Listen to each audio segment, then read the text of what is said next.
Welkom terug by die groot ontbyt. Ons sels môre met Frikkie van Loggenberg, die hoofuitvoerende beampte van IFSA, IFSA. Ons kyk môre, ons praat 'n bietjie beleggingsmarkte. Jy weet, daai goedjies. Goeiemôre Frikkie. Môre Peer, môre Jen. Jy Môre. lyk lekker blommerig vandag al. Is dit herfs? Ja, sy blombloes. Kyk, ek wys nou na die bye weg. Frikkie, ons 'n bietjie praat oor natuurlik Amerika. Amerika en Iran, daar was effens van 'n stilte gewees vir 'n oomblik en toe sê Trump basta met die stilte, toe krap hy weer die byenis om.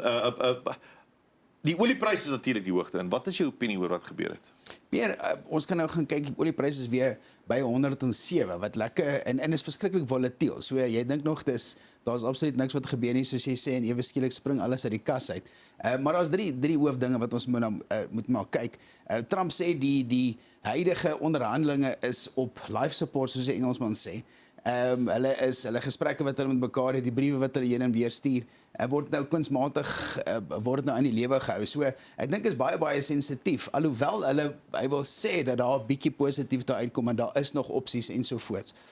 Tweede punt wat ons ook moet in gedagte hou met die oliepryse is weer eens iets wat baie stil geraak het, dis die Emirate wat uit OPEC uit onttrek. En ons het nou nog nie eintlik 'n werklike beseffing wat eintlik nou daar gaan gebeur nie, wat die impak nou langtermyn kan wees nie. En olie oor die algemeen weet ons dat dit 'n vraag en aanbod tipe van ekonomie is wat hierdie pryse primêr dryf, boonbehalwe nou die geopolitiese tipe van dinge. En huidigelik, omdat ons nou nog steeds toe is, daar is 'n onder hoeveelheid, daar's nie hoeveelheid wat nou aangebied is nie, so jou vraag begin nou die dak en so dit het ook 'n verskriklike effek op die prys. So jou werklike ekonomie van die tipe van grondstof wat dit is, wat olie is, het ook 'n effek boonbehalwe al die ander geraas wat saam met dit gaan. Ja. Frikkie, daai effek het ook effek plaaslik. As ons kyk na die Reservebank en rentekoerse, dink jy daar gaan aangepas word, verhoog, verlaag, wat dink jy? Jane, dis nou 'n baie interessante een. Nou ons het nou ek wil nie in hulle skoene op hierdie stadium wees nie, want dit is nou 'n klip en 'n harde plek waar die motivering om rentekoerse of dieselfde te hou of te verlaag is daar, want ons ekonomie sukkel werklik op die stadium in tyd om weer aan die gang te kom. Werkloosheidssyfers wat ons nou net deur Gert uitgewys is, dat die werkloosheidssyfer die dak in is ekonomiese groei is maar bietjie stadig, maar aan die ander kant het ons hierdie verskriklike inflasiedruk wat ook ons weet nou nie presies wat die effek is nie, maar daar is alreeds 'n inflasiedruk, ons kan dit nou basies sien. So 'n week terug het ek nog gedink daar's soos 'n 20% kans dat daar 'n positiewe of opwaartse beweging, maar dit is nou nader aan die 45% kans dat daar iets kan gebeur. So interessante tye. Al die dryfvere, soos jy sê, inflasie op hierdie stadium, werkloosheid en dies meer. 'n Onsekerheid polities in Suid-Afrika. Al die dryfvere wat in ons inflasie werk, ons effek op ons rentekoerse het. Hoeveel het die olieprys regtig dan 'n uitwerking op dit? As mens dink daar soveel ander elemente is. Peer, ek dink dis 'n bitter goeie vraag, want daar is klomp faktore wat bydra, maar werklik waar as jy nou gaan kyk en gaan afboor tot op die grond, die olieprys het ons sien nou 'n direkte impak op die brandstofprys. Ja. Nou alles wat ons invoer gebruik brandstof. Alles wat ons plaaslik maak, industriële elektrisiteitspryse is hoër, alle insetkoste is hoër, jou landbousektor, alle insetkoste, die diesel is duurder, so die kospryse het daar's inflasie op die kospryse wat direk daarso ingeprys is. Jou vervoerkoste, enigiets wat enige plek heen gaan wat jy nou bestel of moet koop, word nou geaffekteer. So jy het 'n verskriklike inflasiedruk. En 'n mens kan nou sien dat verskillende sektore se inflasie het verskillende tye wat dit in werking tree. Want daar's verskillende tipes inflasie dan op 'n manier. Verskillende tipes, ja, jy het jou kosinflasie, jy het mediese fondsinflasie wat eers later van tyd gebeur, want baie van die maatskappye het kontrakte wat hulle vervoer op 'n vaste koers het en daai produksielyne is van so 'n aard dat dit eers later van tyd. So daar's verskillende inflasies wat op verskillende tye hierdie effek op ons algemene inflasie het. Nou hierdie verskillende tipes inflasies is na hulle kyk en ons moet afsonderlik na hulle kyk as dit kom by finansiële welstand. Hoekom? So Jen, die primêre of die groot inflasie wat ons moet na kyk as ons kyk na persoonlike welvaart en hoe jou beleggings uit basies uiteensit, is my baie eenvoudig. Elke persoon se inflasiesyfer is anders. waar jou verdienste wat jy het, speel definitief 'n rol in waaraan jy geld spandeer. So as jy 'n groot mediese fonds premie het, daai inflasie dis 'n groot bedrag. As jy baie van jou geld spandeer op kos en basiese dinge, daar is 'n effek. So elkeen is 'n mandjie lyk 100% anderste. En 'n mens moet eintlik bewus wees wat joune is. En dis waar 'n goeie finansiële beplanner wat sy sout werd is vir jou kan sê, hoor hierso, jy is gemaklik om inflasie plus 1% groei, jy het nou inflasie geklop. Nou, dis 5%. So, gaan kyk of jy net 5% meer betaal op jou basiese mandjie goed as wat jy laas jaar het. Ja, dis baie meer. Dis baie meer. So, 'n mens moet regtig dit in gedagte neem. Sê nou maar net hierdie inflasie stoot, kom ons speel hipoteties, speletjies. Stoot dan nou die rentekoers op volgende maand. Wat se impak gaan dit hê op die algemene huishouding in Suid-Afrika? Pierre, op die stadium in tyd, ek dink dit gaan gebeur.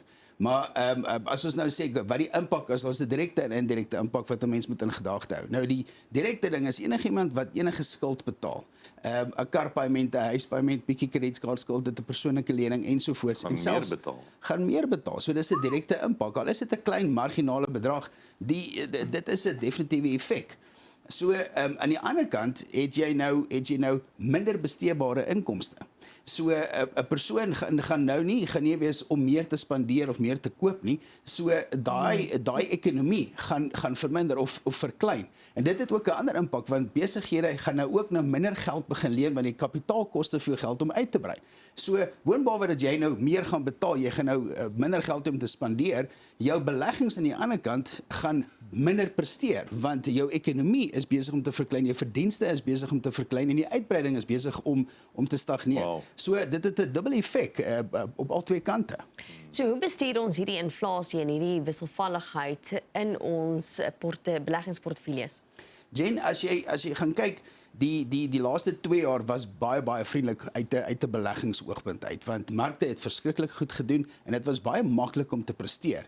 Die partytjie is nou verby. Jy moet baie meer gespesialiseerd gaan kyk na wat jou spesifieke opbrengs is. Jy kan nie nou gaan staan en ten duurste betaal vir administrasie op jou beleggings nie. Jy moet gaan kyk, waar kan jy op daai vlak kan jy bietjie koste spaar. Moet nie met geld in die bank gaan sit nie, want jy het net 'n spesifieke rentekoers. As jy belasting in berekening bring, dan gaan jy regtig tweede kom daarso. Vat genoeg risiko in jou portefeulje, bestuur jou risiko in jou portefeulje, want saam met risiko, met alternatiewe, met buitelandse bates ensovoorts, gaan dit vir jou 'n baie beter kans gee om by jou doelwit uit te kom, want daai risiko wat jy vat, op die einde van die dag gaan jou groei bewerkstellig. So dit is, jy moet gaan diversifiseer verantwoordelik, maar maak seker jy kry blootstelling tot daai bateklasse. Moenie bang wees vir die risiko nie, maar bestuur dit ordentlik. Hoe doen 'n mens dit? So mens moet regtig, as 'n mens gaan kyk oor tyd, risiko oor tyd. Nou mense het hierdie persepsie van risiko en hulle raak die mekaar tussen wisselvalligheid en risiko. Wisselvalligheid lyk verskriklik, want as jy op 'n kort termyn kyk en die beurs sak met 30%, dan dink jy, hier's nou 'n groot moeilikheid, maar as jy dit oor tyd vat, is daai wisselvalligheid is eintlik nie van toepassing nie. Dit word geneutraliseer oor tyd. Maar al jou eiers in een mandjie is 'n belangrike konsep. Die ouer mense het altyd daarvan gepraat en dit werk. So jy moet gediversifiseerd wees. Daai risiko wat jy vat, daai beursblootstelling wat jy kry, moet jy op 'n diversifiseerde vlak vat. En dis waar 'n diskresionêre fondsbestuurder soos IFSA nou ons rol gaan tree, want jy kan die beste fondsbestuurder kies en die beste naam gaan kies daarbuiten, maar die sektor wat daai fonds in is, presteer verskriklik swak. So jy kan argumente dat 'n industriële sektor het bitter min gedoen die laaste jaar, 2 jaar, 3 jaar, 5 jaar. Daar's nie verskriklike beweging nie. Waar jou hulpbronne, jou top 10 hulpbronne het 100% gegroei die laaste jaar. Maar die laaste 3 jaar het hy ook net 100% gedoen, die laaste 5 jaar ook net 100%. So jy het 'n diskresionêre fondsbestuurder nodig om hierdie werk vir jou te gaan doen, navorsing te doen. Daai net weier te gooi en gaan seker maak dat jy jou wenners op daai spesifieke afdeling vir jou kry. Nou Frikkie, jy gee gratis konsultasies weg. Vertel ons. So, ons het spasie oop, ons het terugvoering gekry. Was eintlik baie interessant na al die winde wat gewaai het en reën wat so ons het in die tuinroete het ons nog relatiewe kapasiteit om uiteen te sit en in Gauteng snaaks genoeg, maar ek is nie bang om vir Vetkoek of vir melktert of 'n lekker koppie koffie enige plek heen te ry nie. So ons het bietjie kapasiteit oor, maar soos ek sê, dit is maar bietjie beperk. Padkos. Dit is bietjie beperk, maar daar is nog gratis konsultasies Correct. beskikbaar. Frikkie, dankie jy het draai kom maak het vanmôre. Dankie vir julle. Nou ja, daar sê dis dan Frikkie van Loggenberg, die hoofuitvoerende beampte van IFSA. Om direk met IFSA te gesels, SMS gerus die woord kontak na 48422. Kontak 48422. SMS kos R150 en BSNV geld. IFSA is 'n gemagtigde finansiële dienste verskaffer met 'n FSP nommer 4337.